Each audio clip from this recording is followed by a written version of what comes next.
heck are you? Come on in, pull up a chair, put your feet up, grab your favorite beverage. This is another episode of Your Success 360 from yoursuccessatlast.com. You know, it's those daily tips, that daily motivation and activation you need every single day. I mean, because, as far as I know, I think self-help and personal development is probably one of the most sought-after topics that's out there in the world today. Because, we want to do things a little bit smarter, a little bit stronger, a little bit faster, a little bit wiser. And that's why we're here. That's why you come here. You get those daily tips. Man, I started this, as a newsletter back in the 90s, and we molded and shifted with the technologies and how the internet has evolved to what you're listening to right now, to this set of tips that come at you 365 days of the year, as well as the other shows that we do, the Your Success at Last podcast that comes out for the didnâ, and then the other shows we do. Who am I? Well, I'm Tracy, the Ace Brinkmann, your CIO. That's right, your Chief Inspiration Officer, the ace up your sleeve, and as I always say, no cheating allowed here at yoursuccessatlast.com. And I'm glad you're here. Welcome. Are you weathering the snow? If you're out there on the East Coast, well, maybe not even on the East Coast, the whole eastern side of the United States like I am, and I'm looking out the window right here right now as I'm visiting some friends in New Jersey, and oh my God, the snow is coming down. Look, 4 to 6 inches today. Wow. So how's your life going? Huh? I know this is supposed to be the quick tips, but I want to chat with you for a moment, right? Page 46 of your 365-page book. How's it going so far? Boring? Exciting? Cold as I look out the window again? Ooh. Burr? Is it like the last book you read last year? God, I hope not. Unless, of course, the last book you read last year was awesome, in which case I say I hope so.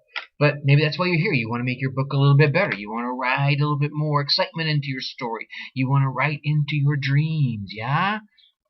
By the way, before I go on and give you your tip today, for a short period of time now, you'll still be able to get these 7 critical steps of success on yoursuccessatlast.com. I'm going to be pulling it down, replacing it with something new out there. So I want you to go ahead and get a copy of that now. So go to yoursuccessatlast.com at the end of this show. Don't go now. Wait, I'm about ready to give you the tips. You want to wait. And then go there, and in the center banner there, you'll see these 7 critical steps to success. Drop in your email, and I'll send it right out to you.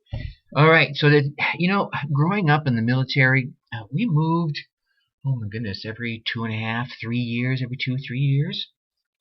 So, got really good at the process of packing up all the goodies and unpacking them. I mean, it really became an integral part of our lives. That's something we got really good at. However, the downside of this, I found over the years, and especially when my dad finally retired, is we ended up packing up things that we really didn't use. Maybe we didn't even want. And you didn't unpack them for years, right? And it's like, wow, so now we're collecting box after box, filling closets and basements and storing sheds. And these boxes were often the topic of discussion around the house. We'd go, oh, we need to go through those. Yeah, you're right, Mom. We do need to go through those. We have now built 2 sheds out in the backyard because of all the stuff that we have collected over the years. We need to go through those and get rid of all that junk. Well, every couple of weekends this topic would come up and it would get debated, and even a few times Mom or I or Dad or I would be out there in the shed, start the process of unpacking a box, reviewing what's in it, and then shortly, 2-3 hours into it maybe, I would look around and I'd be the one standing in the shed alone amongst half-open boxes in a 3/4 shed full of stuff yet to do. Now you see, why am I telling you the story? Well, I'm telling you the story because your mind and your life is really much like that shed I was left standing in, surrounded by a mix of memories and trash. Now, I would have a mix of smiles and, oh, God, I so don't want to deal with this.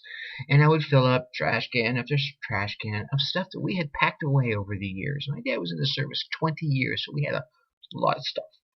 So, like that shed, take a trash can into your home.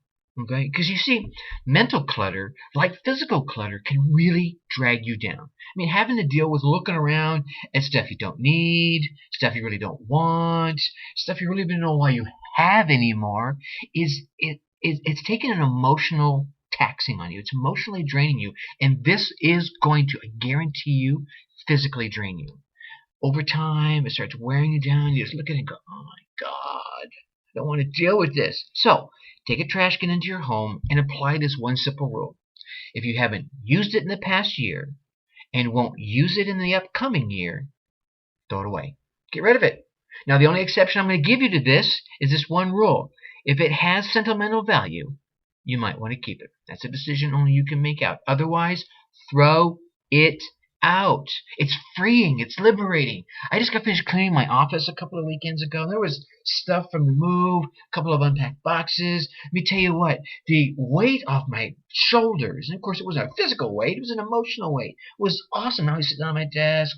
The two desks I have in my office, and it's awesome. It's a nice productive space now, where before that it was kind of okay. So throw it out. No, I know what you're saying, but Tracy, all my stuff that I've kept, it has sentimental value. I say this because my mother was this way, which is why I spent a number of weekends in those sheds we can't throw that away because of this. Uncle Bob did that. I remember the first time you did this. It's like, Mom, really? Here's what you need to do. Get someone that you trust and have them help you out. Let them give you the unbiased opinion of, quote unquote, sentimental value.